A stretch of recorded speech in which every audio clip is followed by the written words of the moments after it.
Zahalamare Wagarella Sojina Wabu, Iwaguma Bazahalamare Wagarella Sojina Wabu, Iwaguma ya, Bazahalamare Wagarella Sojina Wabu, Gana Waguma yi. Sokode traditional area lo fe agbogbo mefia togbe fia koku etonlia fe popolote pele dutowo dumemechichio nunu fiawo pele dumevio wo gododo pele mododo wola yo le ho sokode mo efiangu wo eyabe wa he o fe veve sese dego kude kuhe yo le modomda le mojeve ya wo me le o fe nyanua wo po ebe to gbo be jidudu be wa wo mojeve chole ho ato sokode yi nye ho sokode dual carriage road construction project ejebe jidudu mewo tetede du fiao le sokode ngbo adeke alenkude muanwu pele alekuke ado atenwu adochu mena du mevio o odenkona wona be ho sokode dual carriage road construction project concerns grievances and suggestions of the people of Sokode traditional area ona yiji le du fiana sokode pe fiasiame ona po amepepe o abetogbe fia koku etonlia agbugbu mefia na Sokode traditional area togbe Jafet Amwaku duto na Sokode traditional area afeto penyi K-set agbanejigla na Sokode traditional area dumemechichiwo nunu fiawo dumevio amedodo cho Eban Rose monya ojipola o dolao na mojevia pele nyajojo dolao wo be dolao he bridge alochive yo le mwato iwoni be chijaja omega twawo me o yi hia ku he vena dumevio chive yo to EP poji pele Sokode etwe dume nano etefe pesesube apo me magado pele chidodo o wade chive de duame eyi wa pogbobe wo hewoji hena chife emetoto wade mode mwawungu hena amewofe yiyi pele gbogbo watu U10 yinye wo petrotro ene de mwawoji agbugbo atro kadi yo no mwaji hafi woda de modudu ata na yewo Sokode traditional area nye du vi aton yinye Sokode lokwe Sokode etwe Sokode gbogame Sokode bagbele pele Sokode ando ye wo Sokode dua biefunu pele du to na Sokode togbe amwaku kude wona yaunti tafuna mi kude wona heji okay mio wana chu Sokode traditional council alo paramancy mo he de chu mi agbo le a kodu ale be mi nyanu chu mo na do baleji meton le meso afike to ho gba ho le la o ba gbe o ran bo ba le mo wa to apabuwe mi ba po ibe mi bia o se nuke tututu hele jojo fifula la o le do wa examen e khodu ha ola o ba wa bele ko o patere home ke no dru e pa he ni le home ti o pare home le dru fo re home sike o me gba ho ke mi to o me value me le ameso the bridge no hele ho to gberegbe ke fo ba le mo ile de la o glen e bridge o ran o he bridge o kra ya wale monde ke mi fika ti aba to aba yi ke mi aba don fu de mi le gbo me ale be yata mi invite o ni mi ba bia o se gbala o na mi nya be mi yo ba ila o na mi nya be yo ba wa education na mo le residency ake ba bia nyi ba mene ni le mo me chugbele residency e mi o mi le model community le ya mi ba le public education wa na mo le residency ya me kareji be eletefo ya ta he mi over mi ba na inclure ta mi ti mi o tebe venyenye na o le mo ale ba o be yo si o khodo ne mi o mo khodo ne mi e ko to mo khodo mi la mi na o nya be no ba buta mele e ka wenye venyenye yo venyenye na ona a ya de fu ne mi yenye be ne le ko ran cho lokwi he e mo chula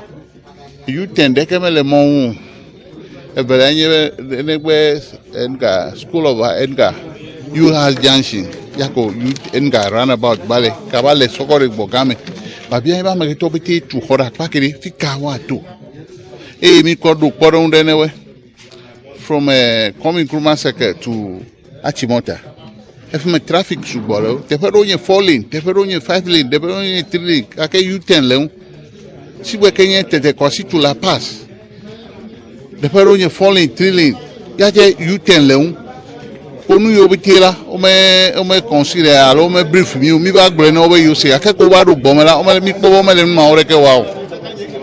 ale be ata mi yora pisu sube do ale mo de gbe ajo ma apakito ma ga cross ayire mi ano vi ogbo wa awo ma no jisigbo yata mi na onya over mi de me no be you away meji mi wa demonstration kake nu mi gbo no me wora mi wa demonstration against them because street light enye be eyi to kele moto la o ba de o dira o me gbo ko ni mi agbo ti le te fere go e o le gbogbo ni yo de mo vola yo le street light je gbe o je mo ile government from 2016 ba do gbe kemi kai mo le nu gbe pe wa promise mi we yo gbo street light wa re mo ngbe mi no vivitie ma aw ti ko de le ko nu ko ni mi anto mi de ne ati mi tu ke ko de la pa ji ke mi am gbo me kola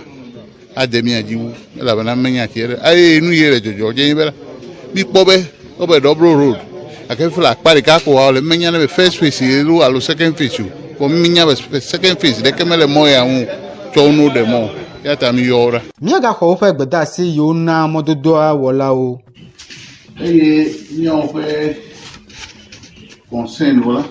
mi a ko ele mi anye be o wa datare ko junction you ha junction gbo mado ni lela o ma to ele fuma alebe o to ele fuma la bien yebe ne kilomito wa to top e vole developing le siago atan amolo fotu o be kanchi o le kitro o va por me bridge va se yo na se no o ka to le fuma blele da va jele go me le fuma ele ga kanu ni o po fre o po yebe no do fin sila o ga je bridge o ga je gata ma je ka to hama mi nya ke ele ji nebe ozo bridge ke to hele gbowe e save na ataka power people over block bridge yo e ti ma ton apro abele ko lo lebe in fact ma jibe mi ano mi ade fi mene ni ebo ko e tu colonia tema ke save na mi ataka para ni bobo o ke bridge yo ale bo da sile gata mi to je ki a tu je bana aba fete amro le dam mi nyan gata ho we sipo bele ya ne ebe mi po hore le fula o wani e kaka wani po ke ho mbiti e le bo be so no pra ja ko be ki crack ni ba kwe ma ho ma ora mi ba dia sala wo me makio